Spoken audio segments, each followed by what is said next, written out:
Good morning. कल अपन performance parameters को देख रहे थे। कुछ परफॉर्मेंस पैरामीटर्स अपन ने किए थे। मेनली अपन ने एफिशिएंसीज वहाँ पे कर ली थी। 5 टाइप की एफिशिएंसी होती है: brake thermal efficiency, indicated thermal, mechanical, फिर volumetric efficiency and relative efficiency. साथ में अपन ने एक और पॉइंट किया था, mean effective pressure. Mean effective pressure यानी कि एवरेज प्रेशर कितना है अपने इंजन सिलेंडर के अंदर।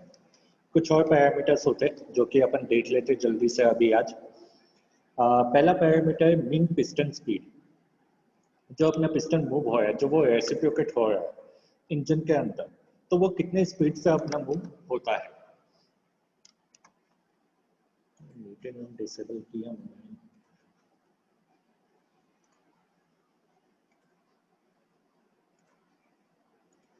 तो वो कितनी स्पीड से वहाँ पे रेसिप्रोकेट हो रहा है वो अपने को बताएगा mean piston speed. Mean piston speed निकालते हैं with the formula twice of L into N, जहाँ पे एल मतलब होता है अपना स्ट्रोक और एन जो है वो रोटेशनल स्पीड है क्रैंकशाफ्ट की। अब ये जो स्पीड होती है ये जनरली लिमिटेड है 8 to 15 मीटर पर सेकेंड तक। इसके ऊपर अपने को पिस्टन की स्पीड मिलती नहीं है। क्यों नहीं मिलती? क्योंकि वहां पे जो प्रोडक्ट्स ऑफ कंबशन बने हुए हैं, जो गैस फ्लो है या फिर जो मूविंग पार्ट्स का इनर्शिया है, उसकी वजह से काफी ज्यादा रेजिस्टेंस जो है पिस्टन को मिलता है। उस रेजिस्टेंस की वजह से इसकी स्पीड जो है वो थोड़ी लिमिटेड हो जाती है। अब जो ऑटोमोबाइल इंजन होते हैं उनमें ये स्पीड जो है वो जनरली ज्यादा होती है, यानी कि 10 to 15 के रेंज में अपने को मिल जाएगी। लेकिन जो एकदम लार्ज साइज के इंजन होते हैं जो अपन शिप वगैरह में यूज करते हैं, वहां पे इसकी स्पीड जो है वो कम होगी। फिर एक टर्म आता है अपने पास specific fuel consumption. Specific fuel consumption यानी कि अपने को फ्यूल कंजम्पशन बता रहा है पर यूनिट पावर के हिसाब से, पर यूनिट पावर पर किलोवाट आवर। यानी कि अपने को फ्यूल कंजम्पशन बताएगा कैसे? पर unit time per unit power. ये बेसिकली अपने को बताया कि इंजन जो है, जो तुमने इंजन बनाया है वो कितना अच्छा है, उसकी एफिशिएंसी कितनी अच्छी है। ये चीज अपने को पता चलेगी with the help of specific fuel consumption. तो इसके लिए फॉर्मूला होता है अपने पास fuel consumption per unit time upon power. Fuel consumption per unit time by power. ठीक है, ये बेसिकली तुम्हें बताया fuel consumption in KG of fuel per kilowatt hour. इसकी यूनिट क्या होगी? KG of fuel per kilowatt hour. और ये थर्मल एफिशिएंसी के इनवर्सली प्रोपोर्शनल है। थर्मल एफिशिएंसी के पूरी तरह से इनवर्सली प्रोपोर्शनल है। अब अपने को दो टाइप की पावर्स जो है वो मिलती है जो अपने लिए काफी ज्यादा मेन है। एक होती है अपने पास इंडिकेटेड पावर, जो अपने को मिलती है पिस्टन के ऊपर, यानी कि वो पावर जो कि अपने को मैकेनिकल आउटपुट में कन्वर्शन के लिए अवेलेबल होती है। फिर उसमें से जो एक्चुअल में मैकेनिकल आउटपुट में कन्वर्ट होती है वो होती है अपनी ब्रेड पावर। तो ऐसी दो पावर्स अपने पास है। तो स्पेसिफिक फ्यूल कंजम्पशन भी अपन दो पॉइंट में निकालते हैं। एक अपन निकालते हैं इंडिकेटेड स्पेसिफिक फ्यूल कंजम्पशन और एक अपन निकालते हैं गेट स्पेसिफिक फ्यूल कंजम्पशन। दो फ्यूल कंजम्पशन निकाले जाते हैं।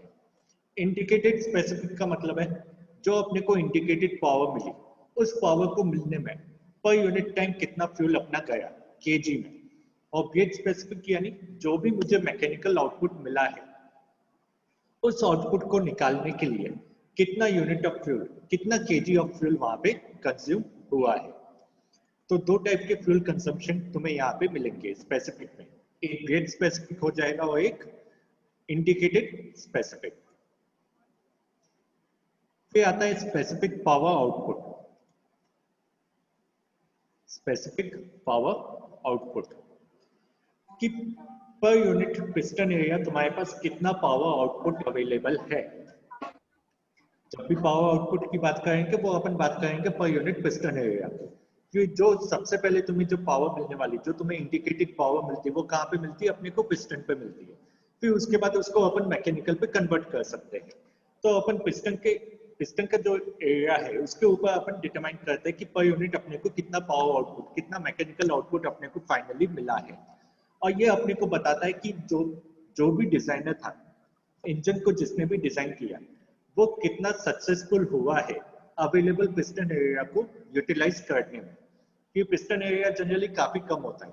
अगर तुम बोर के डायमेंशंस देखेंगे अपन, एक टेबल दिखाता हूँ, हाँ यहाँ पे देखो, अगर तुम इंजन की डायमीटर्स देखो तो 0.05 से लेके 0.085 मीटर, 0.1 से 0.15 मीटर, यानी वो जो डायमीटर है वो बहुत ही कम है। जो अपने को पिस्टन का अवेलेबल एरिया है वो काफी ज्यादा कम मिलता है, तो उसके कंपैरिजन में अपने को कितना पावर आउटपुट मिल गया वो तुम्हें कौन बता देगा? Specific power output. और यही अपने को बताएगा कि अपन ने कितने अच्छे से अपने इंजन को डिजाइन किया है, कितने अच्छे से अपन उसको यूटिलाइज कर पा रहे हैं। तो इसका फॉर्मूला होता है ग्रेट पावर। जो ये अपना मैकेनिकल आउटपुट क्या होता है, ग्रेट पावर के टर्म्स में अपन निकालते हैं great power upon available piston area. अगर इसको थोड़ा बहुत सॉल्व किया जाएगा, यानी कि जो अपन ग्रेट पावर का फॉर्मूला यहाँ पे डाले और पिस्टन एरिया का जब अपन फॉर्मूला डाले तो ये सॉल्व होके निकलता है अपना एक constant into great mean effective pressure into piston speed, great mean effective pressure into piston speed. यानी कि स्पेसिफिक पावर आउटपुट जो है वो पूरी तरह से किस पे डिपेंड कर रहा है तुम्हारा? एक तो उसकी स्पीड के ऊपर, और जो भी तुम्हारा प्रेशर वहां पे डेवलप हुआ है उसके ऊपर। तो तुम्हें जब पावर आउटपुट बढ़ाना है, तुम या तो स्पीड को इंक्रीज कर दो, लेकिन स्पीड के ऊपर लिमिटेशन आ जाएगी, जो भी अपने पास इंजन की कंपोनेंट्स है उसके ऊपर स्ट्रेस आ जाएगा। या फिर तुम बढ़ा सकते हो इफेक्टिव प्रेशर को। इफेक्टिव प्रेशर को इंक्रीज करने के लिए क्या करना होगा? जो भी हीट एडिशन है या फिर जो भी हीट रिलीज वहां पे हो रही है उसको तुम इंक्रीज कर दो, तो एक थर्मल लोड जो है, थर्मल स्ट्रेस जो है वो तुम्हारे इंजन कंपोनेंट्स पे आ जाएगा। तो दोनों की वजह से एक लिमिटेशन जो है वो तुम्हारे इंजन के डिजाइन के ऊपर लगेगी। बोलो, कोई हाथ उठा रहा था?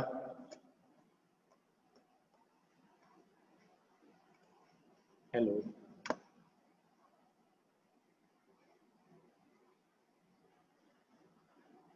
हेलो, कोई है? Yes sir. हाँ बोलो। सर स्क्रीन धुंधला आ रहा है।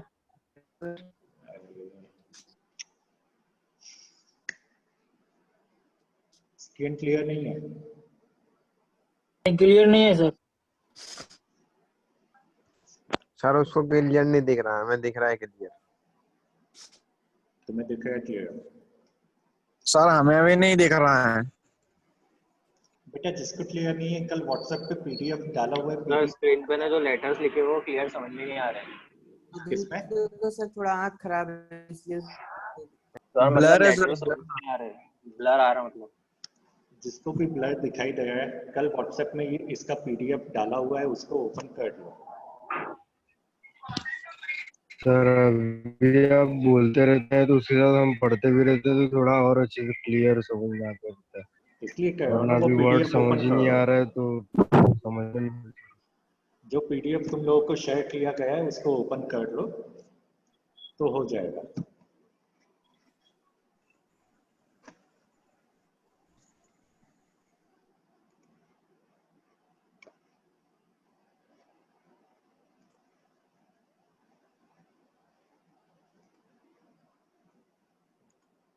जिसको भी क्लियर दिखाई नहीं दे रहा, कल जो पीडीएफ डाला हुआ है उसको ओपन करो, साइमल्टेनियसली देखते जाओ फिर। ठीक।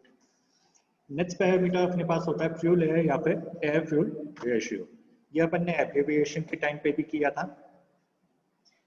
इसका मतलब होता है अपने पास mass of fuel upon mass of air या फिर mass of air upon mass of fuel. इसका रेशियो अपने को निकालना है। अब यहाँ पे दो टर्म लिखे हुए फ्यूल एयर या फिर एयर फ्यूल रेशियो। ये तुम्हारे इंजन के ऊपर डिपेंड करता है। जनरली अपन जब एसआई इंजन की बात करते हैं तो एसआई इंजन में अपन यूटिलाइज करते हैं एयर फ्यूल रेशियो को A/F को, कि वहां पे जो एयर एंड फ्यूल का वॉल्यूम है वो अपना कांस्टेंट रहता है। अपन कार्बोरेटर में एयर एंड फ्यूल को मिक्स करते हैं और फिर उसको कंबशन चैम्बर के अंदर इंट्रोड्यूस किया जाता है। तो वो जो मिक्सचर बना हुआ है, वो जो वॉल्यूम एक बार आ चुका है वो कांस्टेंट है। लेकिन अगर सीआई इंजन की बात की जाए तो सीआई इंजन में सक्शन के टाइम पे सिर्फ एयर को इंट्रोड्यूस किया जाता है, फ्यूल अपना बाद में आता है towards the end of compression. यानी कि फ्यूल की क्वांटिटी जो है वो वहां पे चेंज हो रही है, वहां पे उसका वॉल्यूम जो है वो अभी भी फिक्स नहीं है। तो इसलिए वहां पे क्या किया जाता है, वहां पे अपन यूटिलाइज करेंगे क्या, F/A या फिर फ्यूल बाय एयर रेशियो। तो दोनों इंजन में अलग रहता है, बेसिकली उनका डेफिनेशन सेम है, मास of fuel upon mass of air या फिर mass of air upon mass of fuel. ऐसा इंजन यूज करोगे तो A/F लेना है, CI इंजन अपन यूटिलाइज करेंगे तो F/A। अब यहाँ पे जो मिक्सचर अपने को मिला, मान लो वो मिक्सचर में जो मास ऑफ एयर है वो बस इतना है, इतना इनफ है कि अपना कंप्लीट कंबशन वहां पे हो जाए, जो भी फ्यूल है उसका कंप्लीट कंबशन वहां पे हो जाए। तो उसको अपन कहते हैं केमिकली करंट या फिर stoichiometric fuel air ratio. Chemically current या फिर स्टाइकियोमेट्रिक फ्यूल एयर रेशियो या फिर एयर फ्यूल रेशियो, जिसमें मास ऑफ एयर जो है वो जस्ट इनफ है कि तुम्हारा कंप्लीट कंबशन हो जाए, ना उससे ज्यादा है ना उससे कम है। अगर अपने मिक्सचर में फ्यूल का क्वांटिटी ज्यादा हुआ तो फ्यूल का क्वांटिटी जब ज्यादा हो जाएगा उसको तुम बोल दोगे रिच मिक्सचर है। अगर फ्यूल की क्वांटिटी कम है, एयर की क्वांटिटी ज्यादा है, तो उसको अपन बोल देंगे कि वो कैसा है, लीन है। तो ऐसे 3 टाइप के मिक्सचर अपने पास है, केमिकली कर्ड, रिच एंड लीन। अब जो रेशियो होता है एक्चुअल अपॉन स्टाइकियोमेट्रिक का, जो भी एक्चुअल अपना फ्यूल रेशियो है जो अपना यूज होता है अपॉन स्टाइकियोमेट्रिक, इसको अपन कहते हैं इक्विवेलेंस रेशियो। इसको अपन क्या बोलेंगे, इक्विवेलेंस रेशियो। अगर इक्विवेलेंस का वैल्यू 1 है तो अपना फ्यूल, अपना मिक्सचर जो है वो केमिकली करेक्ट है। अगर इसकी वैल्यू 1 से कम है, अपने पास लीन मिक्सचर है, यानी फ्यूल की क्वांटिटी कम है, एयर की क्वांटिटी वहां पे काफी अच्छी है। अगर इसकी वैल्यू 1 से ज्यादा है तो अपना रिच मिक्सचर है, यानी कि फ्यूल का क्वांटिटी ज्यादा है, एयर की क्वांटिटी कम है। फ्यूल का क्वांटिटी ज्यादा है, एयर की क्वांटिटी कम है, यानी कि यहाँ पे इनकम्प्लीट कंबशन जो है उसकी कंडीशन यहाँ पे आ जाएगी। फिर एक होता है कैलोरीफिक वैल्यू, कैलोरीफिक वैल्यू या फिर हीट इन वैल्यू। ये बेसिकली फ्यूल की एनर्जी के बारे में बताता है अपने को कि फ्यूल के अंदर कितना एनर्जी अपने पास अवेलेबल है। ये बताएगा thermal energy release per unit quantity of fuel. जब अपन फ्यूल बर्न करते हैं उसमें से जो हीट एनर्जी निकली है तो वो per unit quantity of fuel कितनी एनर्जी यहाँ पे निकली है। और इसको काउंट कब किया जाता है, जब अपना फ्यूल कंप्लीटली बर्न हो चुका है, प्रोडक्ट्स ऑफ कंबशन जो है वो वापस से इनिशियल टेम्परेचर पे कूल डाउन हो चुके हैं। यानी ये पूरी तरह से एक्सपेरिमेंटली इसको काउंट किया जाएगा। तुम्हें सीवी का वैल्यू जनरली न्यूमेरिकल्स में प्रोवाइड किया होगा कि इस फ्यूल का सीवी जो है वो इतना है, तो ये जनरली अपन एक्सपेरिमेंटली इसको निकाला जाता है। कैसे निकालेंगे, फ्यूल को टोटली बर्न करो, बर्न करने के बाद जो भी प्रोडक्ट्स ऑफ कंबशन है उसको वापस से कूल डाउन करो इनिशियल टेम्परेचर पे, फिर वहां पे निकालो कि कितना थर्मल एनर्जी रिलीज हुआ था per unit quantity of fuel पे। जो हीटिंग वैल्यू मिलेगी, अब यहाँ पे 2 हीटिंग वैल्यू होगी, एक हाई कैलोरीफिक वैल्यू होगी और एक होगी लो कैलोरीफिक वैल्यू। जब तुम प्रोडक्ट्स ऑफ कंबशन को कूल कर दोगे 25 डिग्री सेंटीग्रेड पे, तो जितना भी वाटर वेपर उसमें होगा वो क्या हो जाएगा, कंडेंस हो जाएगा। उस टाइम पे जो हीटिंग वैल्यू मिल जाएगी वो तुम्हें मिल जाएगी हाई कैलोरीफिक वैल्यू। और जब तुम्हारा वाटर वेपर कंडेंस नहीं हुआ होगा, वेपर फॉर्म नहीं होगा, तो वहां पे जो कैलोरीफिक वैल्यू मिलेगी वो हो जाएगी तुम्हारी लोअर कैलोरीफिक वैल्यू। तो ऐसे 2 कैलोरीफिक वैल्यू अपन यहाँ पे निकाल सकते हैं।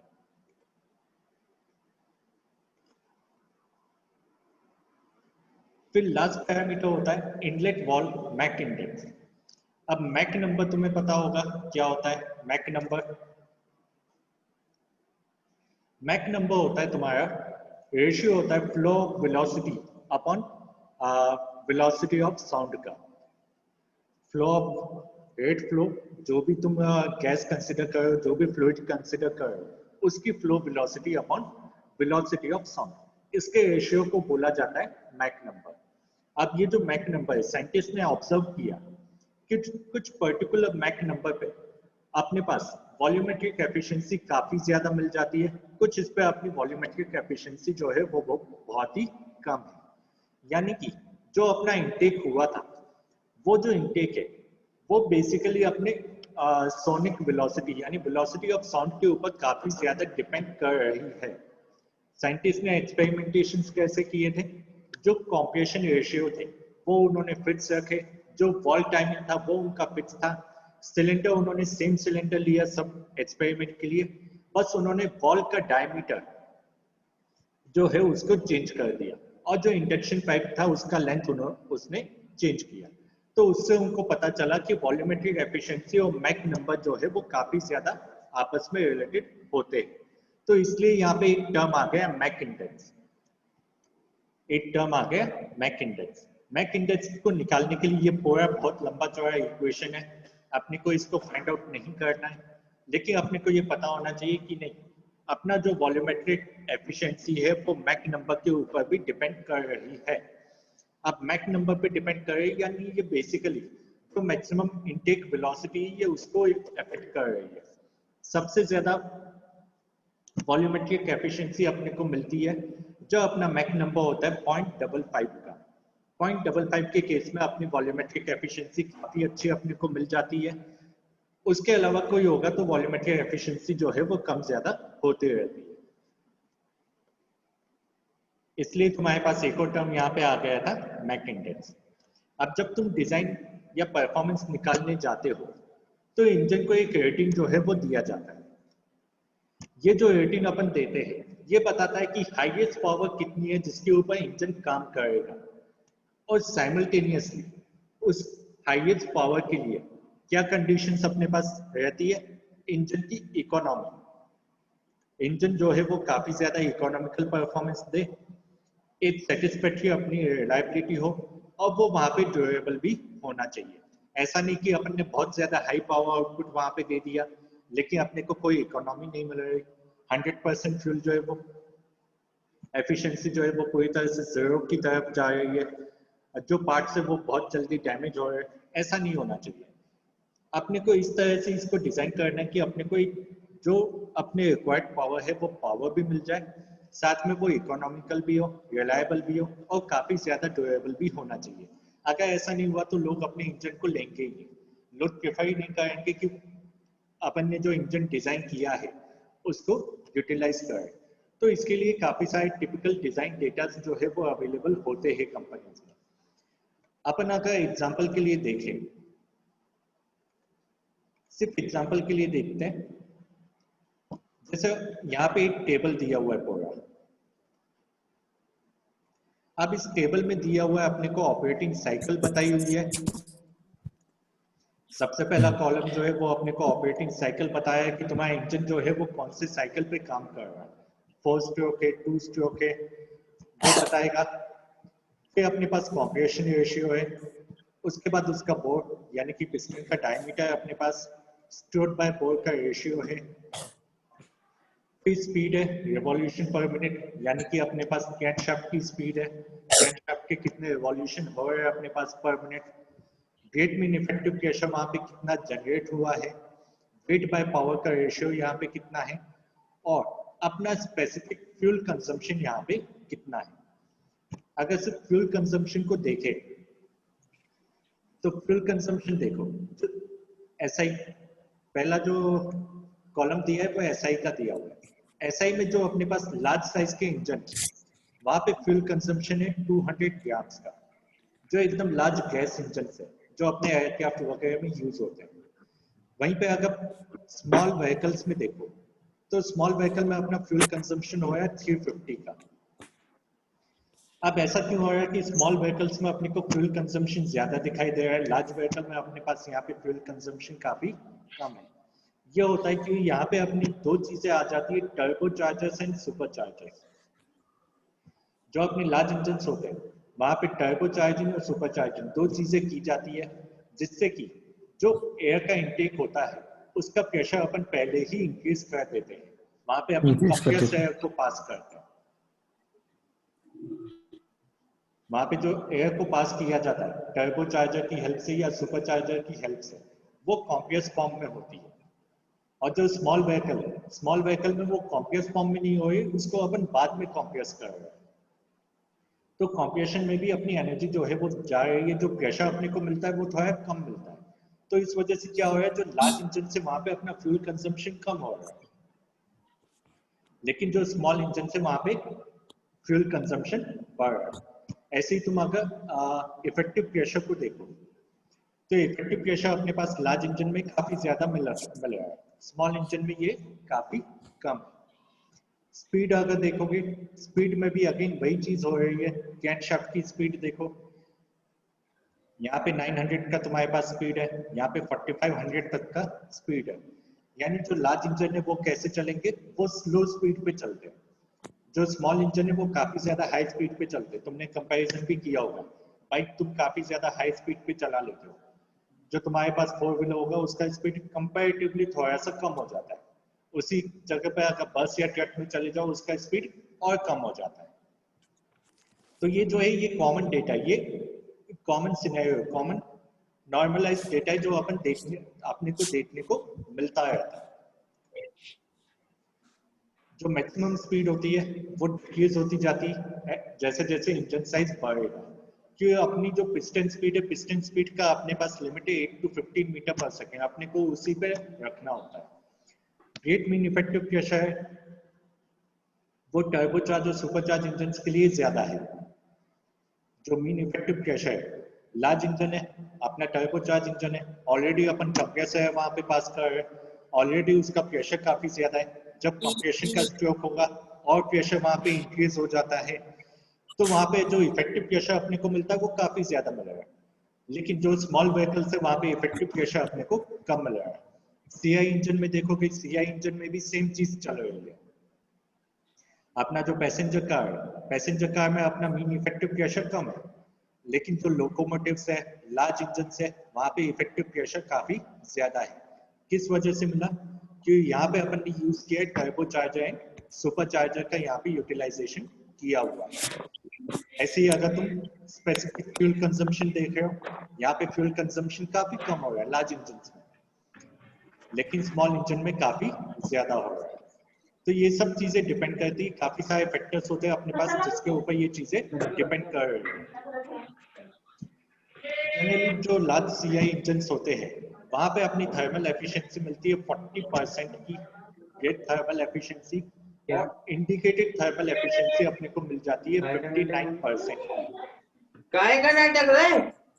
गेट थर्मल एफिशिएंसी तुम्हें मिल जाएगी 40% की सीआई इंजन में, कुछ बनाने लार्ज में साइज भूख लग में, रही और इंडिकेटेड थर्मल एफिशिएंसी मिल जाएगी 59% माय तक। मोटे होते काय? जो वॉल्यूमेट्रिक एफिशिएंसी है वो 90 to 95% है।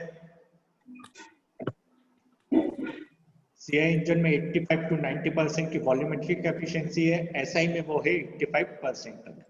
तो ये कुछ परफॉर्मेंस पैरामीटर्स होते हैं जिनके ऊपर अपनी इंजन की परफॉर्मेंस जो है वो पूरी तरह से जज की जाती है।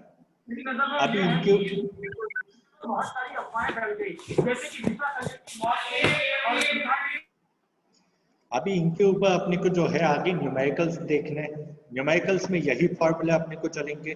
जो सबसे इंपॉर्टेंट फॉर्मूला होगा वो होता है अपने पास मीन पावर का प्लान बाय 60 वाला। ये जो फॉर्मूला था प्लान बाय 60, ये सबसे ज्यादा इंपॉर्टेंट फॉर्मूला जो अपन सबसे ज्यादा यूटिलाइज करने वाले हैं। इसके अलावा अपने पास एफिशिएंसीज वगैरह जो है उसके भी फॉर्मूले है, जैसे इंडिकेटेड थर्मल एफिशिएंसी निकालना है तो indicated power upon calorific value, और गेट थर्मल एफिशिएंसी निकालना है तो gate power upon mass of fuel into calorific value. तो ऐसे अपने पास डिफरेंट फॉर्मूले से जिनके ऊपर अपने को न्यूमेरिकल प्रैक्टिस अब आगे करना है। तो इसके आगे का जो न्यूमेरिकल प्रैक्टिस है, जो न्यूमेरिकल से वो अपन नेक्स्ट इसमें चालू करेंगे। थोड़ा सा फॉर्मूलेस को याद करके रखना। न्यूमेरिकल के लिए तुम्हें पूरा शीट मिल जाएगा, 2-3 न्यूमेरिकल अपन क्लासरूम में सॉल्व करेंगे, बाकी की पूरा का पूरा तुम्हें सॉल्व न्यूमेरिकल्स का एक शीट मिलेगा जो तुम थोड़ा सा खुद से देख सकते हो। ओके, आज के लिए यहीं पे स्टॉप करते हैं अपन। नेक्स्ट इसमें अपन न्यूमेरिकल को चालू कर देंगे।